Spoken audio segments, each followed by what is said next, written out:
जैसा आप लोगों को पता है, यूनिटेक के केस में सुप्रीम कोर्ट ने 20 जनवरी 2020 को गवर्नमेंट ऑफ इंडिया के द्वारा सजेस्टेड बोर्ड ऑफ डायरेक्टर्स को अपॉइंट किया था और श्री युद्धवीर सिंह मलिक रिटायर्ड आईएएस को चेयरमैन और मैनेजिंग डायरेक्टर अपॉइंट किया था। साथ ही 20 जनवरी के ऑर्डर में सुप्रीम कोर्ट ने इस नए बोर्ड ऑफ डायरेक्टर्स को ये भी निर्देश दिया था कि वो एक रेजोल्यूशन प्लान पेश करेंगे कि कैसे वो यूनिटेक के प्रोजेक्ट्स को रिवाइव करेंगे और जो रुके हुए प्रोजेक्ट्स हैं, जो होम बायर्स को घर नहीं मिल रहा है, उनका घर कैसे कंप्लीट करके देंगे। इस ऑर्डर के बाद क्योंकि लॉकडाउन आ गया तो थोड़ा टाइम लगा, लेकिन अब बोर्ड ने 7 जुलाई 2020 को एक रेजोल्यूशन प्लान सुप्रीम कोर्ट में पेश किया है और 31 जुलाई 2020 के ऑर्डर के बाद सुप्रीम कोर्ट ने होम बायर्स को ये निर्देश दिया है कि वो ये रेजोल्यूशन प्लान जो कि यूनिटेक के अमाइकस की वेबसाइट पे दिया हुआ है उसको देखें और जो भी उनके सजेशंस हैं वो 9 अगस्त 2020 तक अमाइकस को दे दें। और ये सारे सजेशंस अमाइकस को डायरेक्शन दिया गया है कि उसके बाद वो कलेक्ट करके सुप्रीम कोर्ट में पेश करें। तो आज हम ये जानते हैं कि इस रेजोल्यूशन प्लान की मुख्य बातें क्या हैं और आपको क्या ध्यान देने की जरूरत है। सबसे पहले आपको ये जानना होगा कि यूनिटेक के करीब 74 यानी 74 रेजिडेंशियल और कमर्शियल प्रोजेक्ट्स हैं जो फंसे हुए हैं। इसमें 49 प्रोजेक्ट्स यानी 49 प्रोजेक्ट ऐसे हैं जो अंडर डेवलपमेंट हैं, जिसमें अभी काम बाकी है और जिसमें करीब 14,306 फ्लैट हैं जो अभी भी डिलीवरी के लिए पेंडिंग है और उनकी डिलीवरी अभी तक नहीं हुई है। इसके साथ 24 प्रोजेक्ट ऐसे हैं जो कंप्लीटेड हैं, लेकिन इसमें अभी भी काफी काम बाकी है और वो काम नए बोर्ड को और अब कंपनी को करना है। इसके साथ ही इन कंप्लीटेड प्रोजेक्ट्स में भी करीब 375 यानी 375 यूनिट ऐसे हैं जिनको अभी भी कस्टमर्स को डिलीवरी बची हुई है और अभी तक मिली नहीं है। इसके साथ ही यूनिटेक का एक प्रोजेक्ट ऐसा है जिसमें कोई कस्टमर नहीं था और उसको अबैंडन कर दिया है, यानी कि छोड़ दिया गया है। यूनिटेक के करीब 3 रेजिडेंशियल और 4 कमर्शियल प्रोजेक्ट्स भी हैं इन प्रोजेक्ट्स के अलावा, जो जॉइंट वेंचर में यूनिटेक डेवलप कर रहा था भोपाल, देहरादून और मुंबई में, जिसमें जॉइंट वेंचर पार्टनर्स थे, उनके पास ऑपरेशनल कंट्रोल था। तो इन सारे प्रोजेक्ट्स की रिवाइवल के लिए अब ये रेजोल्यूशन प्लान दिया गया है और अगली डेट पे सुप्रीम कोर्ट इस रेजोल्यूशन प्लान पे आपके जो भी सजेशंस होंगे, इसके अलावा जो भी बाकी स्टेक होल्डर्स के सजेशन होंगे, उसको कंसिडर करेगा और उस पर फाइनल डिसीजन देगा। तो इस रेजोल्यूशन प्लान में कुछ डायरेक्शंस मांगे गए हैं गवर्नमेंट और सुप्रीम कोर्ट के द्वारा, सुप्रीम कोर्ट से, जो जिसमें मुख्य डायरेक्शंस यानी प्रेयर जो मांगे गए हैं, उसमें पहला है कि जो यूनिटेक के 350 करोड़ के आसपास सुप्रीम कोर्ट की रजिस्ट्री में जमा है, वो यूनिटेक इस बोर्ड ऑफ डायरेक्टर्स और कंपनी को वापस दे दिया जाए ताकि वो पैसा कंस्ट्रक्शन के लिए यूज हो सके। इस रेजोल्यूशन प्लान में यूनिटेक के बोर्ड द्वारा सुप्रीम कोर्ट से कुछ आवश्यक डायरेक्शंस मांगे गए हैं, जिसमें सबसे पहला डायरेक्शन जो यूनिटेक कंपनी द्वारा सुप्रीम कोर्ट में करीब 350 करोड़ रुपए जमा किया गया था, उस पैसे को यूनिटेक के बोर्ड को वापस करने का निर्देश मांगा गया है ताकि ये पैसा कंस्ट्रक्शन के लिए यूज हो सके। इसके साथ ही नोएडा, ग्रेटर नोएडा और बाकी जगहों पे जो यूनिटेक के प्लॉट्स और जब बाकी लैंड और जमीन पड़ी हुई थी, उसको बेचने का राइट मांगा गया है। और साथ ही ये भी डायरेक्शन मांगा गया है कि यूनिटेक का इन जमीनों पे जो अधिकार है उसको किसी तरह से अफेक्ट करने के लिए कोई कार्यवाही नहीं की जाए किसी भी अथॉरिटी के द्वारा। एक डायरेक्शन होम बायर्स के लिए भी मांगा गया है कि वो जितने भी उनके फ्यूचर पेमेंट्स हैं वो टाइम पे और पूरी तरह से जो रिवाइज या अपडेटेड पेमेंट प्लान यूनिटेक बनाएगी उसके हिसाब से होम बायर्स बाकी सारा पेमेंट करेंगे अपनी तरफ से। इसके साथ ही गवर्नमेंट ऑफ इंडिया और एसबीआई कैप्स को भी एक डायरेक्शन देने के लिए कहा गया है कि वो जो स्वामी इन्वेस्टमेंट फंड बनाया है उससे यूनिटेक को या किसी और फंड से यूनिटेक को पैसा दें कि वो पैसा वो कंस्ट्रक्शन के लिए यूज कर सकें और प्रायोरिटी पे यूनिटेक के लिए फाइनेंस की व्यवस्था की जाए। इनके अलावा यूनिटेक के बोर्ड ने एक मॉरेटोरियम की मांग की है कि किसी भी क्रेडिटर के द्वारा या किसी भी और स्टेक होल्डर के द्वारा यूनिटेक के खिलाफ कोई एक्शन ना लिया जाए जब तक ये प्लान पूरी तरह से लागू ना हो जाए और ये सारे प्रोजेक्ट्स कंप्लीट ना हो जाए। इसके अलावा बोर्ड ने ये भी मांग की है कि जो होम बायर्स हैं उनको अपने अलॉटमेंट कैंसिल ना करने दिए जाए और किसी भी होम बायर्स को रिफंड मांगने का अधिकार नहीं दिया जाए। ये एक बहुत बड़ी मांग है और इसके बारे में होम बायर्स के अपने सजेशन होंगे जो वो अमाइकस को दे सकते हैं। इसके अलावा बोर्ड ने क्योंकि काफी पैसे इंतजाम करने हैं, आपको पता है कॉस्ट ऑफ कंस्ट्रक्शन काफी ज्यादा है यूनिटेक के प्रोजेक्ट्स का, तो काफी एसेट्स जो यूनिटेक के अलग अलग जगह पे अलग अलग जमीनें पड़ी हुई हैं उसको बेचने का अधिकार मांगा है। और जो एफएसआई बचा हुआ है यूनिटेक का अबैंडन कैटेगरी में या जहां पे बहुत कम डेवलपमेंट हुआ था या खाली जमीन पड़ी हुई थी, जो अनडेवलप्ड पोर्शंस था लैंड जो नोएडा या ग्रेटर नोएडा में था, वहां पे ग्रुप हाउसिंग डेवलप करने के बजाय सिर्फ प्लॉटेड डेवलपमेंट करने का और एफएसआई बेचने का भी अधिकार मांगा गया है। इसमें ये कहा गया है कि जिस भी डेट पे ये रेजोल्यूशन प्लान अप्रूव होगा उसको कट ऑफ डेट मांगा जाए और उसके बाद कोई भी कॉम्पनसेशन, इंटरेस्ट या डिले पेनल्टी या डैमेजेस किसी भी होम बायर को नहीं दिया जा सकता है। साथ ही कंपनी किसी भी होम बायर से कोई delayed payment interest cut off date के पहले के लिए चार्ज नहीं करेगी और साथ ही कोई रिफंड या इंटरेस्ट या डिले पेमेंट का देने का जिम्मेदारी भी कंपनी नहीं लेगी। जैसा मैंने आपको पहले बताया, किसी भी होम बायर को एक्सेप्ट जहां पे प्रोजेक्ट को अबैंडन करके बेचा जा रहा है उसके अलावा किसी भी प्रोजेक्ट के होम बायर को रिफंड नहीं दिया जाएगा और उन प्रोजेक्ट में भी जिनको अबैंडन करके बेचने की व्यवस्था करने की यूनिटेक का बोर्ड मांग कर रहा है उसमें भी होम बायर पहली प्रायोरिटी ये होगी कि होम बायर्स जो उस प्रोजेक्ट के हैं उनको किसी और प्रोजेक्ट में शिफ्ट कर दिया जाए। अगर शिफ्टिंग पॉसिबल नहीं है तभी रिफंड की व्यवस्था की जाएगी। यूनिटेक के बोर्ड ने ये भी मांग की है और ये इस प्लान में कहा है कि कोई भी सूट या प्रोसीडिंग यूनिटेक ग्रुप के खिलाफ नहीं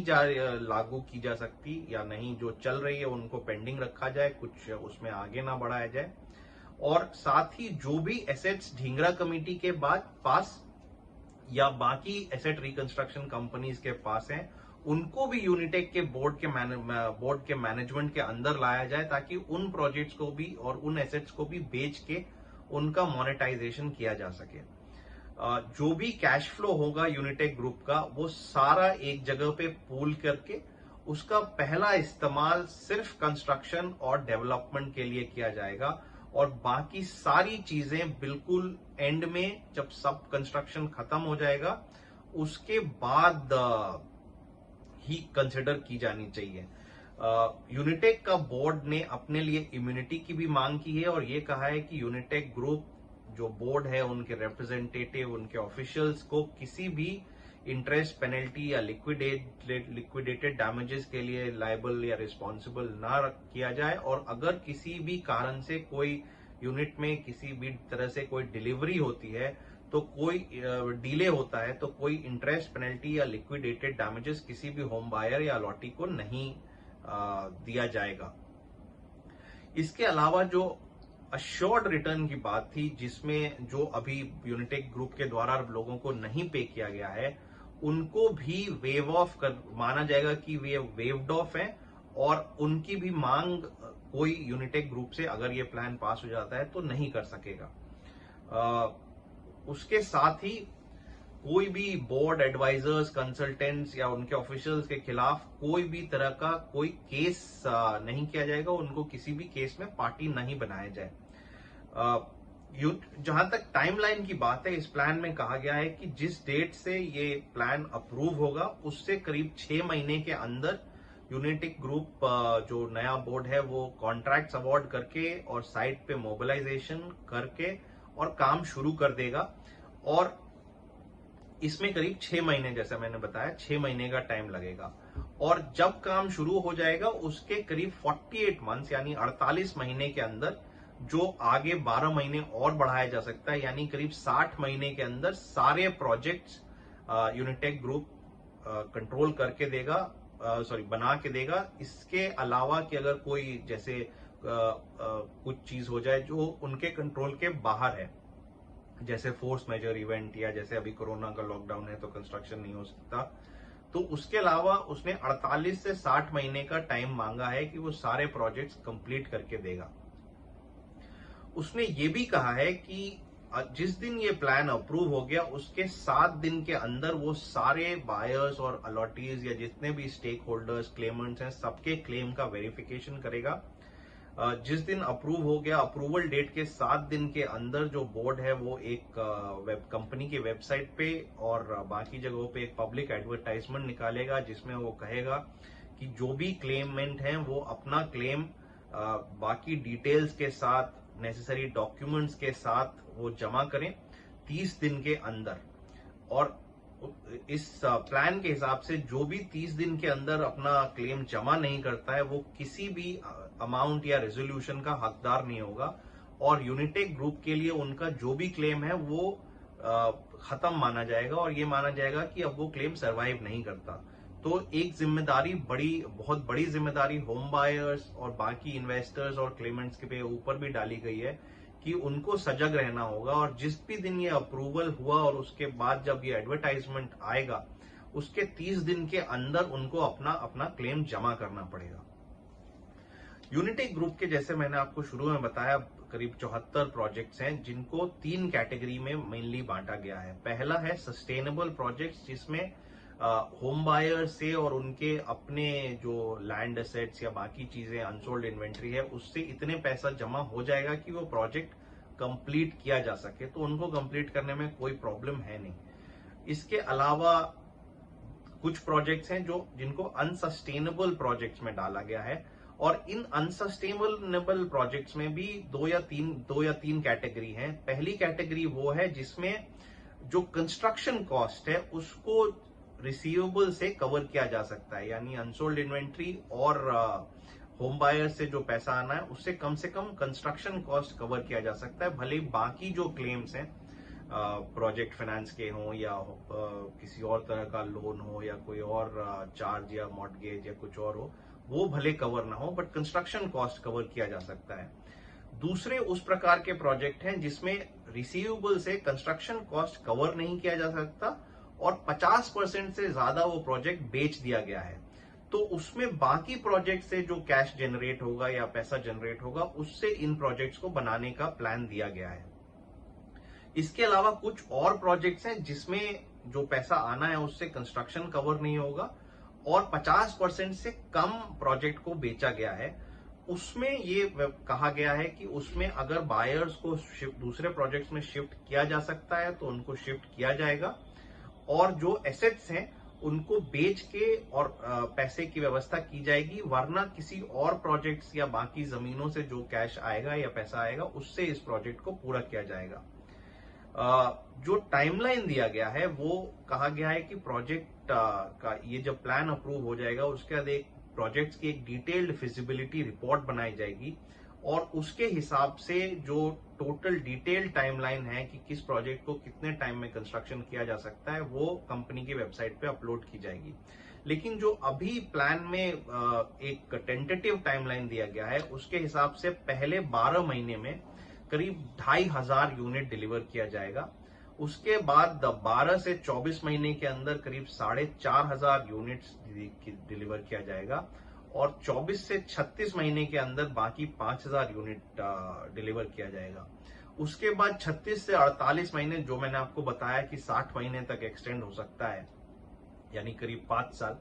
उसके अंदर जो भी बाकी यूनिट्स बचे होंगे उसको डिलीवर कर दिया जाएगा। और ये कहा गया है कि करीब 5 साल के बाद यूनिटेक का कोई भी प्रोजेक्ट अनकंप्लीटेड नहीं रहेगा और उनके जो भी फंसे हुए प्रोजेक्ट्स हैं वो सब कंप्लीट कर दिए जाएंगे। इसके साथ ही जो डिटेल लायबिलिटी की दी गई है उसके हिसाब से जो कॉस्ट ऑफ कंस्ट्रक्शन और बाकी क्लेम्स यूनिटेक ग्रुप पे हैं वो करीब 17,000 करोड़ के बराबर हैं, जबकि कंपनी का कैश बैलेंस 2019 31 दिसंबर 2019 तक सिर्फ 27 करोड़ था। जो कॉस्ट ऑफ कंस्ट्रक्शन दिया गया है वो करीब करीब 5,005 करोड़ है। और इसमें प्रोजेक्ट फाइनेंस जो कंपनी ने कहा है कि वो रेज किया जा सकता है, वो करीब करीब 500 से 1000 करोड़ के आसपास है। इस प्लान में यूनिटेक के बोर्ड ने कहा है कि इस लाइबिलिटी को मीट करने के लिए, चाहे वो कॉस्ट ऑफ कंस्ट्रक्शन हो या बाकी लाइबिलिटीज हैं, उसको मीट करने के लिए कई तरह के सोर्स हैं जहां से पैसा आ सकता है। इसमें सबसे पहला सोर्स तो सुप्रीम कोर्ट की रजिस्ट्री है, जहां 350 करोड़ के आसपास जमा है। इसके अलावा होम बायर्स दोनों या अलॉटीज जो रेजिडेंशियल और कमर्शियल प्रोजेक्ट्स के हैं, उनसे करीब 3329 करोड़ आ सकता है। जो यूनिटेक ग्रुप के एसेट्स हैं, लैंड पार्सल्स हैं, उसको बेच के कुछ पैसा आ सकता है। इसके अलावा लिटिगेशन चल रहा है, उससे आ सकता है। अनसोल्ड इन्वेंट्री से करीब 3,3200 करोड़ के आसपास आ सकता है। इसके साथ ही बाकी जो प्लॉटेड डेवलपमेंट और land parcel Noida, greater Noida, Agra, Varanasi और बाकी जगहों पे हैं, उनको बेच के कुछ पैसा आ सकता है। और जो ये सारे सोर्सेस से उन्होंने एक एस्टिमेट दिया है, वो कहा है कि करीब 14,000 से 16,000 करोड़ के आसपास आ सकता है। इस प्लान में ये भी कहा गया है कि इन लिस्टेड सोर्सेस के अलावा प्रायोरिटी फाइनेंस यानी स्वामी फंड या किसी और फाइनेंशियल इंस्टीट्यूशन से फाइनेंस रेज किया जा सकता है। एक फॉरेंसिक ऑडिट, जैसा आपको पता है ग्रैंट थॉर्नटन कर रहा है, उससे जो पैसा डिस्कवर होगा वहां से भी कुछ पैसा आ सकता है। और जो भी बाकी ट्रांजैक्शंस हैं वहां से भी और पैसा आने की संभावना है। तो पैसा सफिशिएंट है इस प्लान उनके हिसाब से, और पैसे आने की सोर्सेज भी उन्होंने आइडेंटिफाई कर लिए हैं जहां से ये कॉस्ट ऑफ कंस्ट्रक्शन मीट किया जा सकता है। एक बड़ी समस्या यूनिटेक ग्रुप के एफडी होल्डर्स की थी, और उनको रिफंड देने का, जैसा आपको पता है, पहले ऑर्डर दिया जा चुका था। उसमें इस प्लान में कहा गया है कि जो टोटल लाइबिलिटी है एफडी होल्डर्स की, चाहे वो प्रिंसिपल और इंटरेस्ट मिला के हो, सीनियर सिटीजन के डिपॉजिट होल्डर्स की भी हो, वो करीब करीब 954 करोड़ की है। और इसलिए इस बोर्ड ने सुप्रीम कोर्ट से ये मांग की है कि वो अपने पहले 12 दिसंबर और 20 जनवरी के ऑर्डर को मॉडिफाई करें, और जो एफडी होल्डर्स हैं, इंक्लूडिंग जो सीनियर सिटीजन एफडी होल्डर्स हैं, उनका जो डिपॉजिट है वो सिर्फ फाइनल सरप्लस से पे किया जाए, यानी कि कॉस्ट ऑफ कंस्ट्रक्शन मीट करने के बाद कुछ पैसा बचा है, सिर्फ उससे मीट करने की डायरेक्शन दिया जाए। तो इस तरह से काफी चीजें उन्होंने मांगी हैं। इस प्लान में काफी डिटेल्ड प्लान है जो उन्होंने सबमिट किया है। ये डिटेल्ड प्लान जो है आप यूनिटेक के अमाइकस की पोर्टल पे देख सकते हैं। और आपको अपना सजेशन 9 अगस्त 2020 तक यूनिटेक के अमाइकस के ईमेल, जो कि अमाइकस यूनिटेक, और आपको आपके स्क्रीन पे भी दिख रहा होगा, उस पे आप भेज सकते हैं। और उसके बाद आपके जो भी सजेशंस हैं वो अमाइकस कोलेट करेंगे और सुप्रीम कोर्ट में अगली डेट, जो कि 14 अगस्त है, उस दिन पेश करेंगे, ताकि सुप्रीम कोर्ट आपके सजेशंस भी कंसिडर करे और इस रेजोल्यूशन प्लान में जो भी उनको डायरेक्शन देना है वो डायरेक्शन पास करें। तो आज के लिए इतना ही। धन्यवाद।